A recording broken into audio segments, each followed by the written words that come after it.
It's 9 p.m. at an apartment complex in Clarkston, Washington, where police respond after a man called 911 to report he had shot and killed his neighbor over a noise complaint. You get that guy called? Yes. Okay, do me a favor. Slowly walk out to the gravel and then walk down to this guy right here. Is he in your apartment or his apartment? This is his apartment. Next one over. Police identify the suspect seen here as 76-year-old David Boyd, a resident of the apartment complex for just over a year. Okay, why did... I'm going to take my phone. Yes, do me a favor. Put your hands behind your back right now. You're going to go into handcuffs. This is this room? He's in number 4.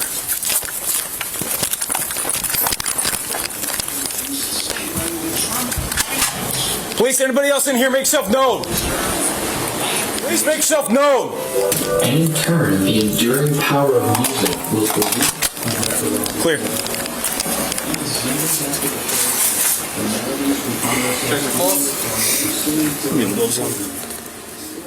Inside the apartment adjacent to David's, police find 53-year-old Chad VanScotter dead from 3 apparent gunshot wounds, 2 to the chest and 1, quote, right between his eyes, according to police.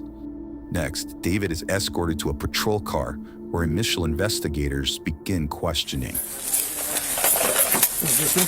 He's in number 4.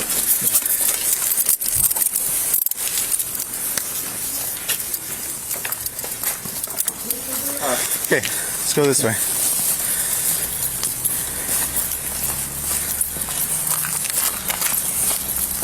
So you know everything's audio and video recorded, okay? I'm sorry, what? Everything's audio and video recorded. Go right here to this car. I don't know what you're saying. Everything is being recorded. Oh, okay. Okay. Yeah, that's cool. Up front right here. Do you have anything on you that's gonna stick, poke, stab? Oh, any other weapons? My Leatherman is right here. Okay, just don't reach for it. I'll grab it, okay? Where's right here? Right here on my belt. Okay, I'm gonna take you.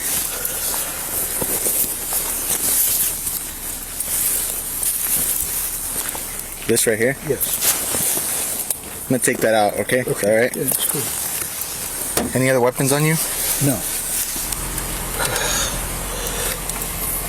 See, I'm 76 years old. Okay, hold on before you say anything. Very agile.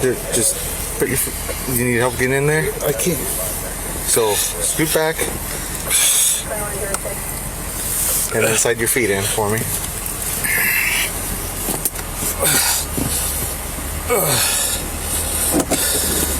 Okay, everything in here is being audio and video recorded as well, okay?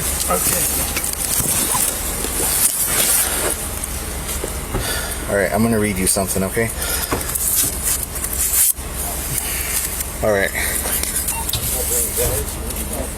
So at this point, this time, you have the right to understand the rights I've explained to you? Okay. Having those rights in mind, were you willing to answer some questions for me? Sure. Okay. Can you walk me through what happened tonight? Well, basically, Chad thinks that I said something derogatory about him. Okay, who's Chad to you? Chad, he's just my neighbor. Okay. I don't even know his last name. Okay. And when I first moved in there, he was fairly nice to me. Would come out, sit and smoke pot out in the front of the house there. Okay. And would come over and talk to me when I was sitting out in front of the house. And he indicated that he wanted me to be his chauffeur and to drive him around and do things for him. Okay. And I said, well, I can't afford gas to be hauling you around or anything. And so, I don't know, a couple weeks in, he just suddenly stopped coming out and stayed in his house all the time. And a couple of workers were working down here in this first apartment, and I had walked down and talked to them, and one of them had asked me if Chad was bothering me. And I said, no. I said, occasionally I hear him closing his cupboard doors in his kitchen, but otherwise he hasn't bothered me any. And for some reason, they told him that I had said he was banging his cupboard doors and keeping me awake. Okay. Well, his cupboard doors aren't anywhere near my bedroom, so it was just them trying to get the two of us at odds, I guess. Okay. And so he came up, banged on my door, started screaming and hollering at me and slapping me. And I just backed up, closed the door, and called the police. And there was a couple officers came out and talked to us, and he... When did this happen? Oh, this has been probably 6-7 months ago. Okay. Approximately 7 months prior to Chad's shooting death, police said they responded to the complex after David allegedly threatened to shoot Chad, who he said tried to push his way into his apartment after other repeated noise complaints. The two neighbors were reportedly told to be considerate of the other and to stay apart if they couldn't get along. But later the same day, David allegedly called again with more noise complaints that ended with one investigator noting the victim's television volume to be at a, quote, reasonable level. And it's just got gradually worse since then. He puts a radio or a TV or something in the little bedroom right next to my bedroom, and if you go in there, you can hear it. It's just blaring into my bedroom, and I can't sleep with it blaring. And he's done that on a regular basis, and I've called the police on him on several occasions, and they say, oh, there's nothing they can do about it. Okay. And so then he went to the management company and told the manager that I was harassing him. The alleged disagreements sparked multiple office complaints from both Chad and David, according to an incident report. Chad expressed his desire to move just 5 days before his death, allegedly saying he was, quote, going to get out while he can. A property manager also reportedly told David that he was the, quote, common denominator behind repeated noise complaints, including a past allegation of using an air horn to retaliate against different neighbors. Okay. And I actually had gone and got a set of earphones and a wire and had my TV where I listened to my TV with my earphones. I didn't have it up to where he could even hear it. And he just about, I don't know, once every 2 or 3 weeks would start blaring radio or something in the bedroom to keep me awake.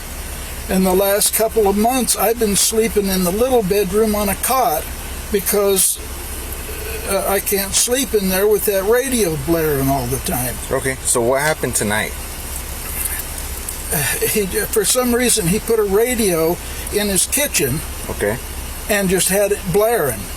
And I couldn't even hear my TV because of that radio that he had blaring in there. Okay. And then I turned everything off and went and laid down in my cot, and I still couldn't sleep because I could hear the radio blaring in my front room. Okay. And then, I don't know, about 8 o'clock or so, I got up to go to the bathroom, and I went out there, and he had taken the radio out of that area and put it over in the bedroom area and had it blaring. It's still blaring right now. Okay. And I couldn't take it anymore. I can't sleep. It's like I'm paying $850 a month for that apartment, and I can't sleep. I can't do anything in there because of him. I'm like a little mouse sneaking around in there, closing my doors real softly so that I don't irritate him. And so I went over and knocked on the door, and he come to the door, and he had a stick, and he tried to hit me with the stick. So I had the gun in my hand and I shot him. Can you repeat that one more time? So you had the gun in your hand? Yeah, Okay. Why did you have the gun in your hand? because I'm afraid of him. Okay. Because of the incident that happened before where he said you he's said a he bully. slapped you? Okay. Tonight, was there anything that he did to you physically? Yeah, he hit me with the stick. He hit you with the stick? Yeah, Okay. Where did he hit you with the stick? in the face, and he didn't leave a mark or anything. He just he tried to hit me hard, but he couldn't because the door was there in the way. Okay. And then what did you do? I shot him. Okay. How many times did you shoot him? I think 3 times. Okay. David admits to shooting his neighbor, who he says attacked him while he was trying to confront him over the noise. Next, we join one officer inside the home, where during a safety sweep, we get an idea of the alleged sound he's referring to. The cool thing about it is always power, so we have to worry about that. It was too low in the game. It originally sounded like this. It was a little more muffled, so what I did was I gained it all the way up. And then I took the lows, which were all the way off. Let me tell you how ridiculous that is. With the lows off, the highs off. I'm going to run in there and check a look at that stick. It's a cane. It's a cane. Yeah, I'm sure they've got it right now. Okay. Did you hear any of that? All of that? Yeah. Okay. It's a cane anyway. That's what it So looks is he clearly deceased? Where did he shoot him? like. Looks like the head and the chest. Guys, do I need to turn around or can I go around your vehicle? Just turn around that way. Okay. Back with David, he has a few questions for the transporting officer. Excuse me? Is there any heat back here? Could you... Yeah, let me crank it up over there, okay? I'd and then appreciate I'll, it. Thank you. He was dead, wasn't he? David, I'm not going to discuss anything with you Oh, I'm sorry. right now. Okay. Moments later, David arrives at the police station, where he shares a few thoughts with one officer while waiting for detectives. I was so stressed out. I feel relaxed now that it's over. That guy just had me wound tight as a rubber band. I feel just relaxed now. I don't know what to tell my daughter. Maybe I could have one of you guys tell her what I did. I've never killed anyone before. Never even wanted to. Except my dad. he was kind of a butthole. But no, I don't think I could have killed my dad. Now, detectives enter the room to begin more thorough questioning. Get my recorder turned on, David. Right? Yes. Okay. Yeah, we gotta have recorders on. Dave. Dave. Okay, I'll call you Dave. Are you cold, Dave? Kind of chilly? I'm going to turn this heater on behind you. Is that all right? I appreciate it. Okay.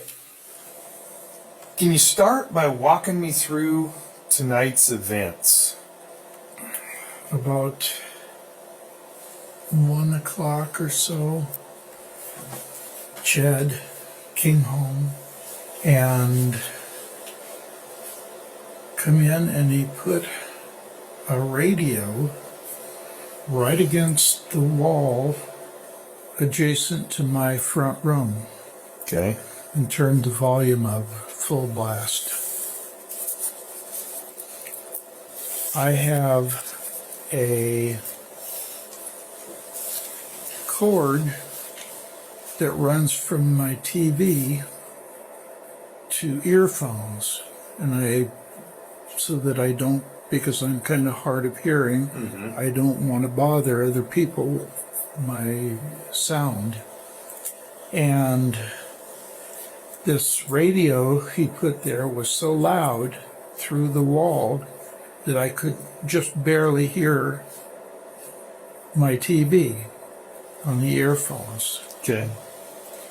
And this is an ongoing thing with him. He'll have a bad day and take it out on me by blaring music. He at one point had some bass speakers, and he would go and he would just turn them bass speakers up full blast and just blare whatever it was he was playing. And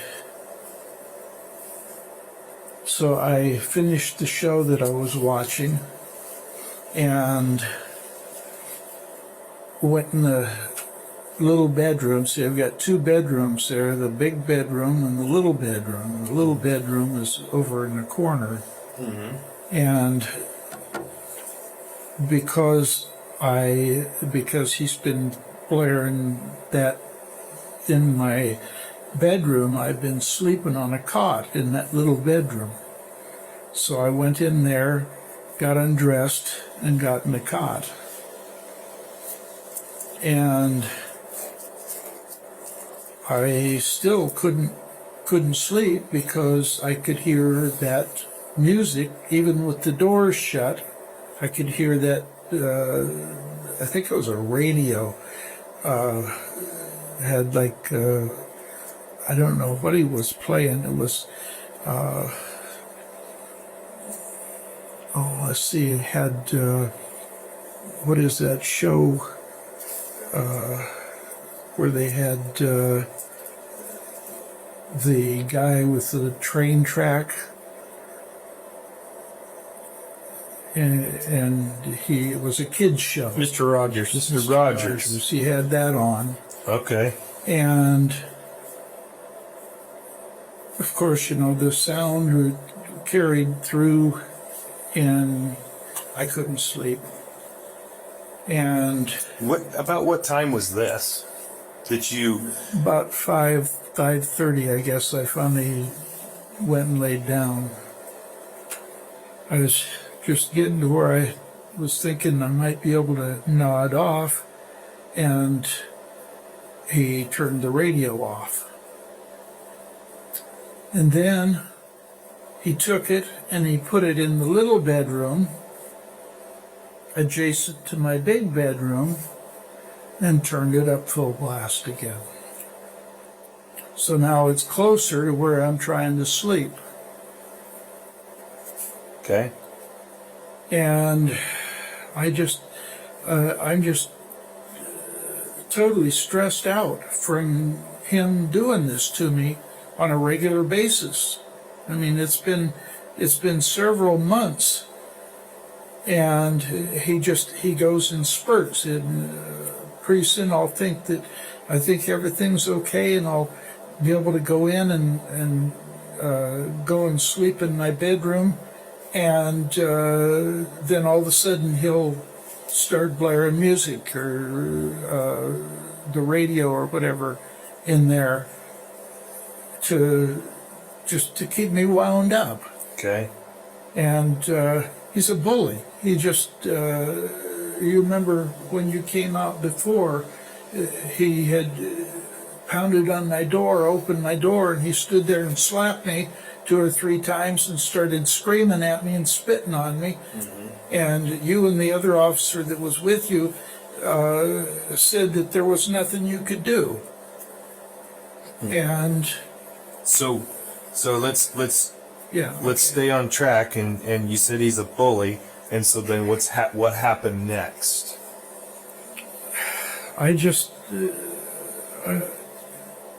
I've kind of lost it.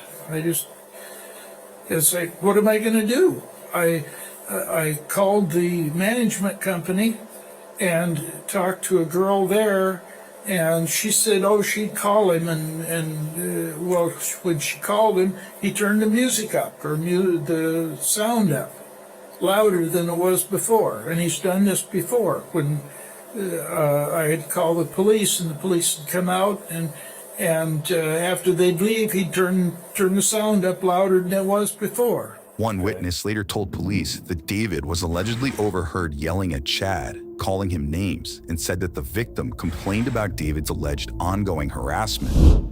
Meanwhile, a worker referred to David as, quote, crazy, and requested additional help while working in close proximity to the suspect, according to another witness. Finally, one neighbor described David as annoying, always complaining, and cantankerous. The management called me, I don't know, a week ago, and he's reading me the riot act that I'm harassing Chad. Gotcha. And that Chad has been there longer than I have. It's like, what's that got to do with it? We're both paying the same amount of rent. Right. And I just couldn't take it anymore. I got dressed and I went and took my gun and walked over there, knocked or rang his doorbell, and he didn't even bother turning the sound down on the like he normally does when somebody rings the doorbell, and came and opened the door and saw that it was me, and he grabbed that stick he had there and started swatting at me. He hit me in the side of the head with it. What was he saying? I don't remember. It was kind of garbled. And then he realized I had the gun in my hand, and he kind of backed away a bit, and then came at me again. And when he came at me, I shot him. I think I shot him right in this area, in the chest. And then I think I shot him like in the chest area a second time, and he kept coming at me, and so I pulled the gun up and shot him in the head. And then you left and then called police? After I shot him in the face, I walked back over to my place. After obtaining a search warrant for David's apartment, investigators said they later found the gun and shell casings alongside what they described as a murder note where David allegedly stated he was, quote, fed up and was, quote, going to kill this asshole. Like I say, he had me wound so tight that every time he'd turn that radio on, I'd get sick to my stomach and just shake and just so stressed out living there next to him. Mm-hmm. So Dave, you said that you just had it tonight. Yeah. Basically, last straw. I couldn't sleep. Couldn't sleep. And so you got up and you got dressed. You grabbed your gun. You walked over there and rang his doorbell. And he opened the door and then had that stick in his hand. And when he saw that it was me, he grabbed that stick. He had it sitting right by the door. He grabbed that stick and started swinging it at me. And you said you thought he hit you around the head? The side of the head here. Right there. But you said it wasn't very hard, didn't hurt? Well, it was so long that he couldn't really get a swing. Couldn't really swing it. And that makes sense. When he tried to swing it, then the bottom of it would hit the door. Oh, okay. And so he couldn't really hit me that hard with it. Dave, I gotta ask you, when he did that, why didn't you just back away and call police?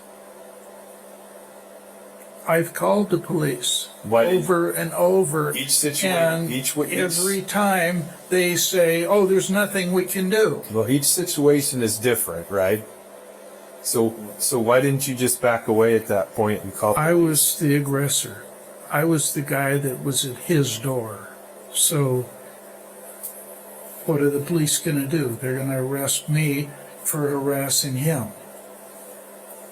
Okay. I've never shot even an animal before. And I was expecting him to, do something, but he just fell down and didn't move anymore. Yeah. Once he fell, after he fell down, was motionless, then what happened? You didn't go inside, correct? I kind of looked in there to see if he was moving. And he didn't move, so I just figured he was probably dead. Did you know at that point you did wrong? I don't think I did wrong. You don't think you did wrong? No. Okay. Then what? Then why did Like you? you said, a guy was a bully. Right. So you don't think you did wrong because he's a bully? Yeah. Okay. And he attacked me. But why would you say you didn't feel like spending the rest of your life in prison? Because I figure that's what's going to happen. Why is that? What other choice is there? All right, Dave. This time you're under arrest, okay? Okay. For murder in the second degree. You've been cooperative. I appreciate that. So if you just put your hands out here like this, okay?